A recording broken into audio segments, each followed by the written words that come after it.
ఓం శాంతి. ETV live మానస కార్యక్రమంలోకి అందరికీ స్వాగతము. ఈరోజు మనము మన ఇంద్రియాలపైన ఎలా నిగ్రహాన్ని కలిగించుకోవాలి అనే అంశాన్ని చూద్దాము. చాలాసార్లు అందరూ అనుకుంటారు, మనపైన మనకు కంట్రోల్ అనేది ఉండాలండి, ఎదుటి వాళ్ళు ఎలా ఉన్నా మనం వారిని మార్చలేం కదా, స్వయాన్ని మనము కంట్రోల్ చేసుకోగలిగితే అప్పుడు సమస్య ఉండదు అని కూడా చాలాసార్లు మనము అనుకుంటాము. కానీ ఆ కంట్రోల్ అనేది ఎలా లభిస్తుంది అని ఆలోచనలో పడిపోతూ ఉంటాము. సో దీన్నే కంట్రోలింగ్ పవర్ మరియు రూలింగ్ పవర్ అంటారు. దాన్ని కూడా స్వరాజ్య అధికారి అనే ఆలోచనతో కూడా ఒక విధంగా కూడా చెప్పొచ్చు. స్వయం పైన రాజ్యాన్ని ఏలడము, స్వయం పైన రాజుగా అవడము అనేదే వాస్తవానికి మెడిటేషన్ అనండి, రాజయోగం అనండి, చేసేది అదే. సో మనసును జయించిన వాడు జగత్తును జయించగలడు అని అంటూ ఉంటారు. సో స్వయం మీద రాజుగా ఎలా అవుతాము అని మీరు ఆలోచించవచ్చు. సో అయితే కర్మేంద్రియాలు అనేటివి 5 ఉంటాయి కదా, మనందరికీ తెలిసిన విషయమే. మనందరము ఆ చిత్రాన్ని చూసే ఉంటాం. 5 గుర్రాలు ఉంటాయి కర్మేంద్రియాల రూపంలో, వాటికి కళ్ళం వేసేది మనస్సు అని చెప్తారు. సో వాస్తవానికి అది ఆత్మ. ఆత్మలో ఉండేటివి 3 సూక్ష్మమైన కర్మేంద్రియాలు కూడా ఉంటాయి. దానినే మనస్సు, బుద్ధి మరియు సంస్కార స్వభావాలు అంటారు. సో ఈ రకంగా కనిపించని ఈ 3 కర్మేంద్రియాలు వాస్తవానికి మన పూర్తి జీవితాన్ని కంట్రోల్ చేస్తాయి. అందుకే మనసులో సంకల్పాలలో వ్యర్థం అనేది ఉండకూడదు అని చెప్తూ ఉంటారు. వ్యర్థమైన సంకల్పాలు ఎలా ఉంటాయంటే, ఒకటే విషయం గురించి పదే పదే మళ్ళీ ఆలోచిస్తూ ఉండడము, అంటే రెపిటిషన్ చేస్తూ ఉండడము. సో దానివల్ల మనలో ఉన్న శక్తి అంతా కూడా నశిస్తూ ఉంటుంది. సో చాలాసార్లు కొందరికి నేను వ్యర్థం ఆలోచిస్తున్నానని కూడా తెలియదు. ఒకే విషయం గురించి మళ్ళీ వరీ చేస్తూ ఉంటారు.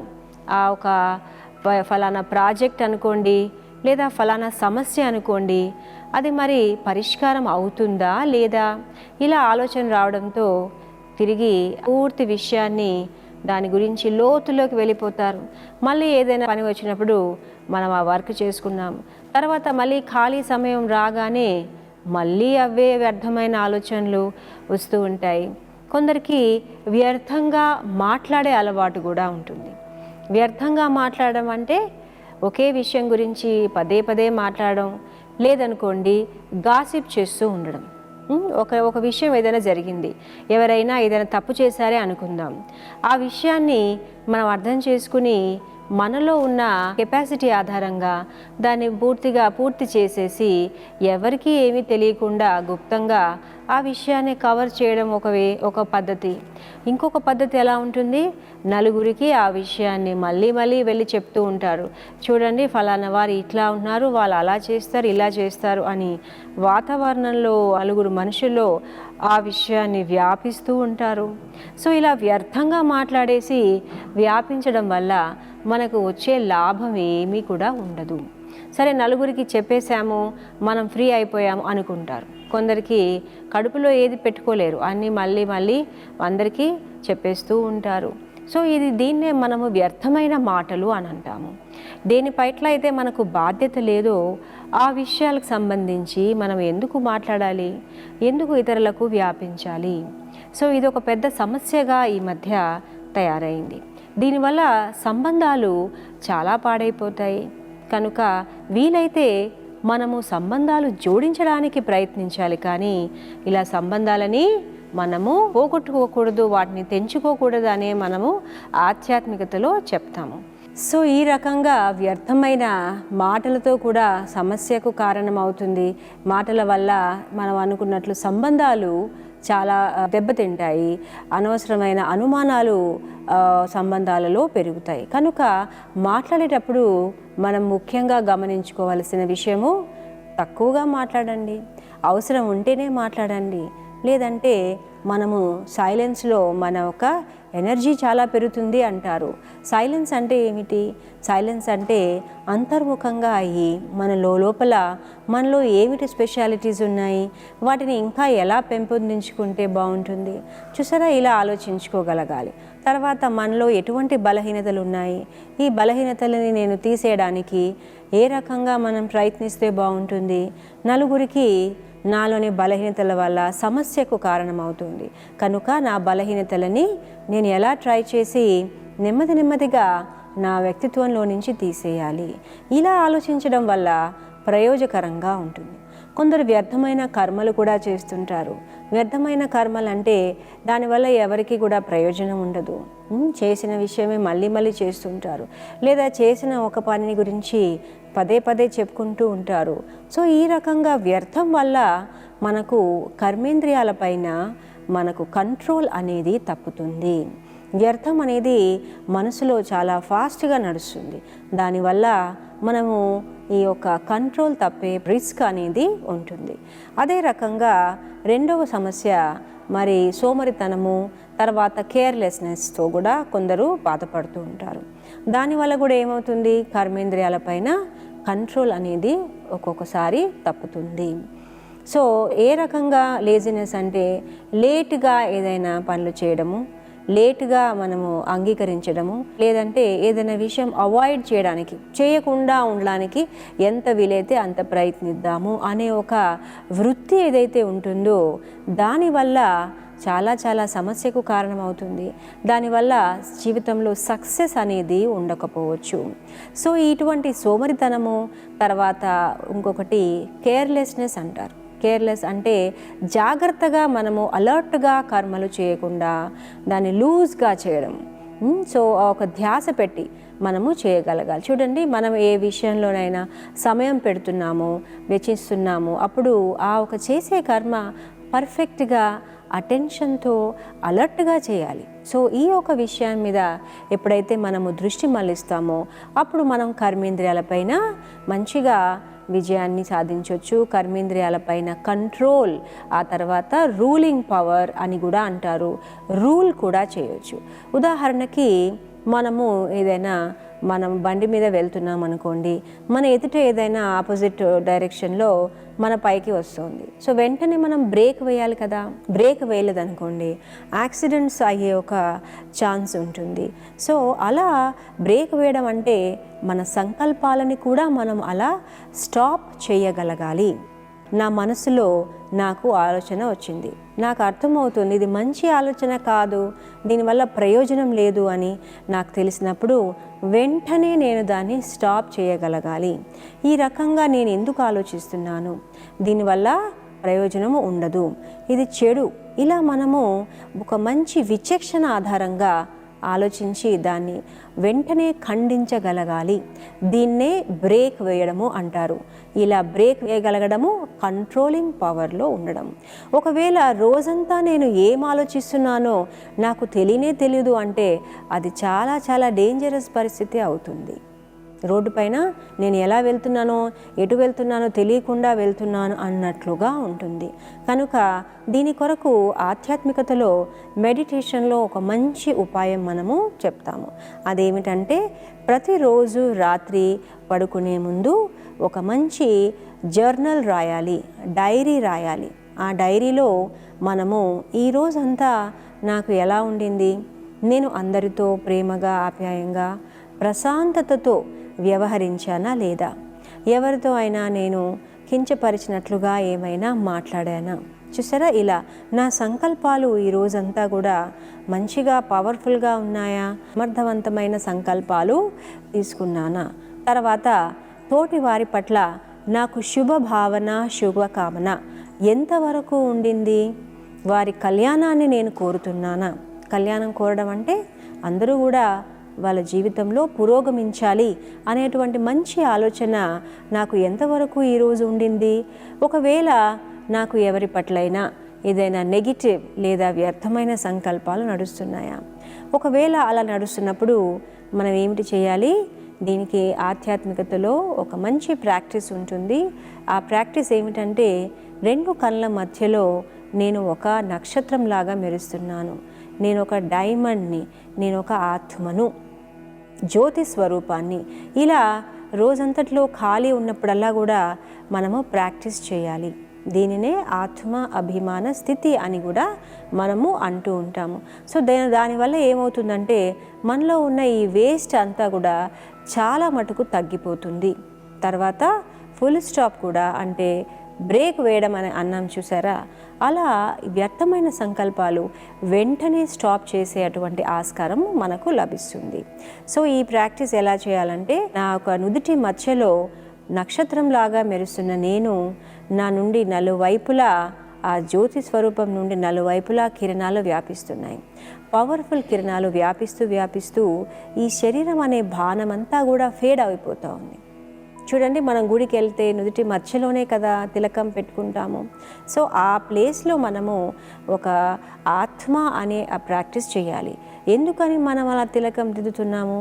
నేను ఆత్మను కనుక. ఇది ఒక అభ్యాసం. రెండో అభ్యాసం ఎలా ఉంటుందంటే, పరమాత్మని ఒక జ్యోతి స్వరూపంగా ఫీల్ అయ్యి ఆయన నుంచి ఎన్నో ప్రత్యక్షంగా ఎన్నో కిరణాలు, శాంతి ఒక కిరణాలు, తర్వాత ప్రేమ ఒక కిరణాలు, సుఖము ఆనందము అనే కిరణాలు వెలువడుతున్నాయి.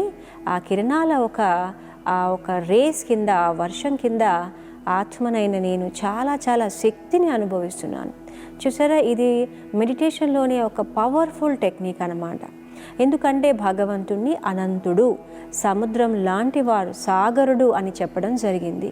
ప్రేమ సాగరుడు, శాంతి సాగరుడు, ఆనంద సాగరుడు అని ఇలా వర్ణన చేస్తారు కదా. ఆ ఒక కిరణాలని మనము మన పైన ఈ రకంగా పడుతున్నట్లుగా, వాటిని మనము గ్రహిస్తున్నట్లుగా, ఇలా ఒక పవర్ఫుల్ అనుభవం చేసినట్లయితే మనలో చాలా శక్తి అనేది నిండుతుంది. అప్పుడు ఈ యొక్క వ్యర్థ సంకల్పాలు చాలా మటుకు తగ్గిపోతాయి.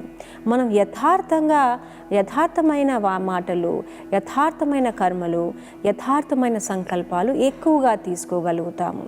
ఆ తర్వాత మనం బ్రేక్ కూడా చాలా బాగా వేయగలుగుతాము. సో ఇలా మనము ఎప్పుడైతే ఈ వ్యర్థాన్ని తగ్గిస్తామో, రెండవది సోమరితనము, ఆ తర్వాత కేర్లెస్నెస్ అని మనం చూసారా.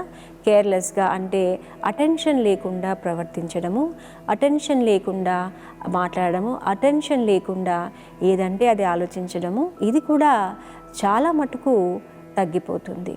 సో అలా మనము ఈ కర్మేంద్రియాలపైన విజయాన్ని పొందడము. కర్మేంద్రియాలపైన విజయం పొందడము అంటే ఏదైతే చూడాలో అదే చూడగలగాలి.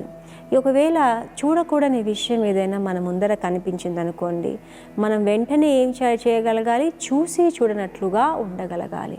ఆ విషయం లోతుల్లోకి వెళ్ళకుండా, ఈ విషయం మన కొరకు కాదు, మన మార్గమే వేరు, ఇలాంటి విషయాలు మనకు అనవసరం అని నా ఒక బుద్ధి నాకు ప్రత్యక్షంగా చెప్పగలగాలి. ప్రాక్టికల్గా నాకు మనసులో సంకల్పాలు అలా రావాలి. ఆ తర్వాత ఆ ఒక చూడకూడని విషయాన్ని నేను చూడకుండా ఉండగలగాలి. దీనినే కర్మేంద్రియాలపైన విజయము లేదా కర్మేంద్రియాలపైన కంట్రోలింగ్ అంటారు. కంట్రోలింగ్ మరియు రూలింగ్ పవర్ అని దీన్నే చెప్తూ ఉంటారు. సో ఈ రకంగా మనము ఈ కళ్ళ గురించి విన్నాము. ఇప్పుడు కొన్ని వినకూడని విషయాలు కూడా ఉంటాయి. అలా వినకూడని విషయాలు బై ఛాన్స్ మనం విన్నా కూడా ఇది మన కొరకు కాదు, ఈ విషయాలు మనం వినకూడదు, దీంతో మనకు పనే లేదు అని అనిపించి వినట్లుగా వదిలేయగలగడం. సో ఈ రకంగా చేయగలగడం అనేది కర్మేంద్రియాలపైన విజయాన్ని సాధించడము అంటారు. సో అదే రకంగా సూక్ష్మమైన కర్మేంద్రియాలు ఏవైతే మనం చూసారా, ఈ రకంగా మనస్సు అనేది ఎలా ఆలోచించాలి, ఏది ఆలోచిస్తే బాగుంటుంది. సో ఎప్పుడు మనం దాన్ని కర్మేంద్రియ జీతమైనది అని చెప్తాము అంటే, మనసు సమర్థవంతమైన సంకల్పాలు తీసుకోగలగాలి. నేను విజయీ రత్న ఆత్మను, విజయం నా జన్మసిద్ధ అధికారము. ఇలా ఎప్పుడైతే మనసు పవర్ఫుల్ సంకల్పాలు, శ్రేష్టమైన సంకల్పాలు, సమర్థవంతమైన సంకల్పాలు తీసుకుంటుందో, అప్పుడు మనము సమర్థవంతమైన సంకల్పాల ఆధారంగా కర్మేంద్రియ జీత ఆత్మను నేను అని అనుకోవచ్చు. సో ఇలా ఇంద్రియాలపైన నిగ్రహము, ఇంద్రియాలపైన ఎప్పుడైతే కంట్రోల్ ఏర్పడుతుందో ఆటోమేటిక్గా మనం జీవితంలో సహజంగా సఫలత, సక్సెస్ అనేది పొందగలుగుతాం. సో సంకల్పాలు సమర్థవంతంగా కూడా ఉండాలి, ఇంకొకటి పాజిటివ్గా కూడా ఉండాలి అంటారు. పాజిటివ్ పవర్ఫుల్ థాట్స్ అని ఇంగ్లీష్లో చెప్తారు. పాజిటివ్ అంటే మరి సకారాత్మక చింతన. సకారాత్మక చింతన ఎలా ఉంటుంది? సంకల్పం ఆధారంగా ఉంటుంది. మన సంకల్ప శక్తి అంటారు, సంకల్ప సిద్ధి అంటారు.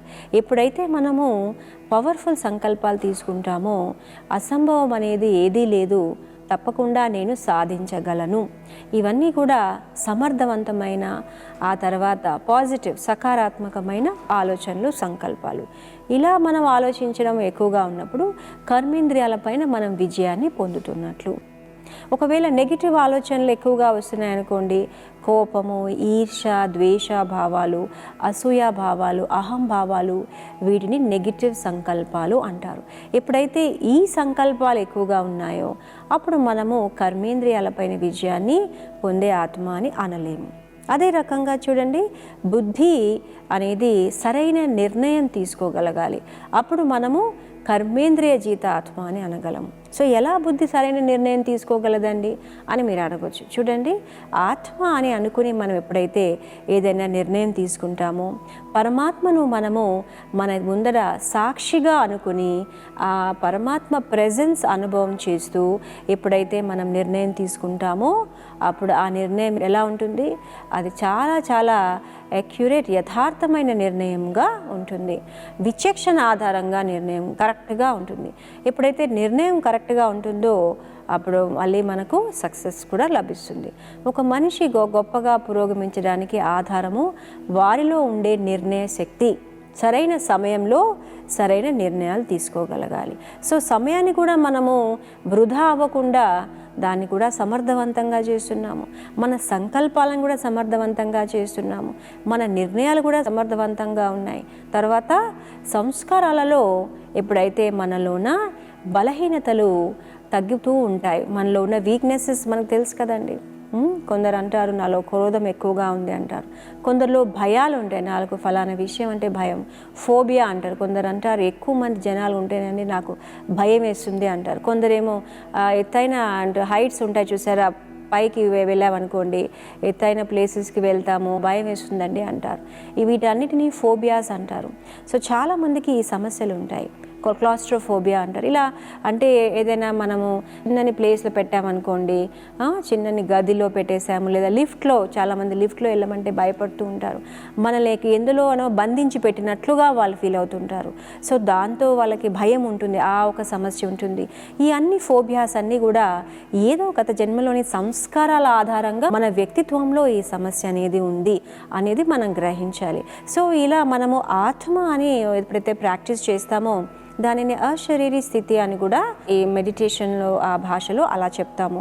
అలా ఈ ప్రాక్టీస్ చేసినప్పుడు ఆ సంస్కారాల్లో ఉన్న బలహీనతలన్నీ కూడా నెమ్మదిగా తగ్గిపోతూ ఉంటాయి. సో ఇలా మనము మెల్లిమెల్లిగా మన పైన మనం విజయాన్ని సాధించడం అనగా మన కర్మేంద్రియాల పైన విజయాన్ని సాధిస్తూ మనము తప్పకుండా మన జీవితంలో సక్సెస్ అనేది పొందగలము. సో ఎప్పుడైతే స్వయం మీద విజయాన్ని పొందిన వారే భవిష్యత్తులో అందరిపైన కూడా విజయాన్ని పొందుతారు అంటారు. అలాంటి వారిని అందరూ కూడా ఇష్టపడతారు. ఫలానా మనిషి ఎంత డిసిప్లిన్ కలిగి ఉన్నారండి, వాళ్ళు ఏది కూడా రాంగ్ చేయరు అని నలుగురు మనల్ని చాలా చాలా ఇష్టపడతారు. భగవంతుడు కూడా, పరమాత్మ కూడా మన పట్ల ఎంతో స్పెషల్ బ్లెస్సింగ్స్ అనేటివి పరమాత్మ నుండి కూడా మనకు లభిస్తాయి. కంట్రోలింగ్ అండ్ రూలింగ్ పవర్ అనగా మన కర్మేంద్రియాల పైన నిగ్రహం కొరకు మనకు ఒక్కొక్కసారి సమస్యకు కారణము మన గతంలోని విషయాలు కూడా ఉంటాయి. గతంలో జరిగిన ఏదైతే విషయం ఉంటుందో, ఎప్పుడైనా ఏదైనా జరిగినప్పుడు గతానికి సంబంధించి ఒక చేదు ఏదైనా అనుభవం ఉన్నప్పుడు అది మళ్ళీ మనకు మనసులో గుర్తు వస్తూ ఉంటుంది. అది గుర్తుకు రావడం వల్ల కూడా ఏమవుతుంది, మనం కంట్రోల్ తప్పుతామంటే మన సంకల్పాలలో వ్యర్థం అనేది ఎక్కువ అవుతూ ఉంటుంది. ఆ ఒక గతాన్ని చూసి పెట్టుకుని మనం వర్తమానంలో కూడా అలాగే జరుగుతుందేమో, ఇదే రకంగా ఎదుటి వాళ్ళు సంబంధాలలో వాళ్ళు అదే రకంగా స్పందిస్తారేమో అనే ఒక వృత్తి ఏదైతే ఉందో అది మన మెదడులో వెనక అది పని చేస్తూ ఉంటుంది. దానివల్ల మనకు ఏదైతే సక్సెస్ రావాల్సి ఉంటుందో, సంబంధాలలో ఇంకా ఏదైతే మనం ఆనందాన్ని పొందాలో అది ఖండించినట్లుగా ఉంటుంది. సో దానివల్ల కూడా మనము కంట్రోలింగ్ అండ్ రూలింగ్ పవర్ అనేది మనము చేయలేకపోతూ ఉంటాము. సో ఈ పాస్ట్ని, గతాన్ని ఎలా మనము డీల్ చేయాలి అనే విషయం కూడా మెడిటేషన్లో మనం చాలా బాగా కవర్ చేస్తాము.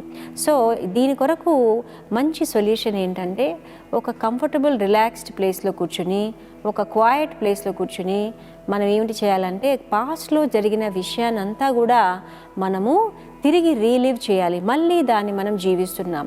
ఆ సమయంలో ఏ విషయం జరిగిన విషయాన్ని అంతా కూడా మనం రీలివ్ చేసి, దాంట్లో మన వల్ల జరిగిన ఏదైతే తప్పు లేదా మిస్టేక్ ఉందో దాని గురించి మనం అర్థం చేసుకుని రేపటి రోజు ఇదే పరిస్థితి వచ్చినప్పుడు ఎలా చేస్తే బాగుంటుంది, ఎలా ఉంటే బాగుంటుంది అనేది మనము అనలైజ్ చేసి నిర్ధారించుకుని తిరిగి మళ్ళీ అదే ఒకవేళ పరిస్థితి వచ్చినప్పుడు అదే వృత్తితో కాకుండా ఒక కొత్తదనంతో మనం ఆలోచించగలగాలి.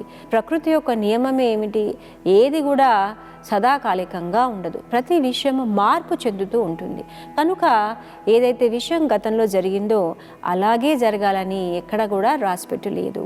ఇంకా మంచి విషయాలు, ఇంకా కొత్త విషయం జరుగుతుంది అని ఆలోచించడం వల్ల కూడా వ్యర్థం తగ్గి మన లోపల మనము కంట్రోలింగ్ పవర్, సంకల్పాలలో రూలింగ్ పవర్, ఇలా రూలింగ్ పవర్ పెంచుకోగలము.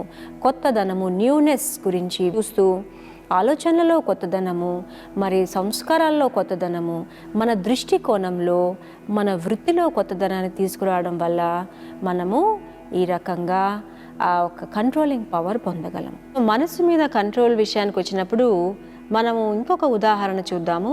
ఇలా స్టూడెంట్స్లో కూడా మనం చాలాసార్లు కాన్సన్ట్రేషన్ దెబ్బతినింది, అంతగా చదువుకోలేకపోతున్నారు, అంతగా మరి అలర్ట్గా నేర్చుకోలేకపోతున్నారు, లేదా మర్చిపోతున్నారు అని కూడా ఈ మధ్య ఎక్కువగా ఎగ్జామినేషన్ సమయంలో ఈ సమస్య ఉంటుందని చాలామంది స్టూడెంట్స్, వాళ్ళ పేరెంట్స్ మా సెంటర్స్కి వస్తూ ఉంటారు. సో ఈ సమస్యకు కూడా కారణము వాళ్ళలో గతంలో ఏదైనా విషయం జరిగినప్పుడు ఆ విషయం గురించి వాళ్ళు పదే పదే ఆలోచించడం వల్ల ఈ యొక్క వర్తమాన సమయంలో కావలసిన నిగ్రహము, ఆ కాన్సన్ట్రేషన్ వాళ్ళలో దెబ్బతింటుంది. కనుక వారికి ఇలాగే మనము చెప్పాలి, ఆ గతం ఏదైతే ఉందో దాన్ని మనము పూడ్చిపెట్టేశారు. దాని గురించి మనం పదే పదే ఆలోచించకూడదు.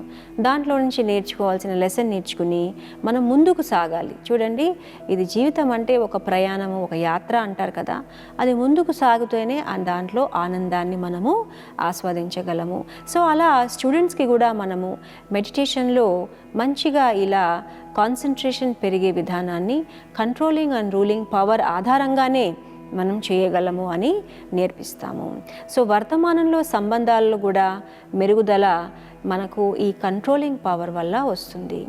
సో గతం గురించి మనము పదే పదే ఆలోచించకుండా, భవిష్యత్తు గురించి వర్రీ చేయకుండా, వర్తమానంలో మనము ఎంతో ఆహ్లాదంగా, తేలికగా ఉండే కళ నేర్చుకోవడం అనేదే కంట్రోలింగ్ పవర్ మరియు రూలింగ్ పవర్ అని చెప్పాలి. ఓం శాంతి.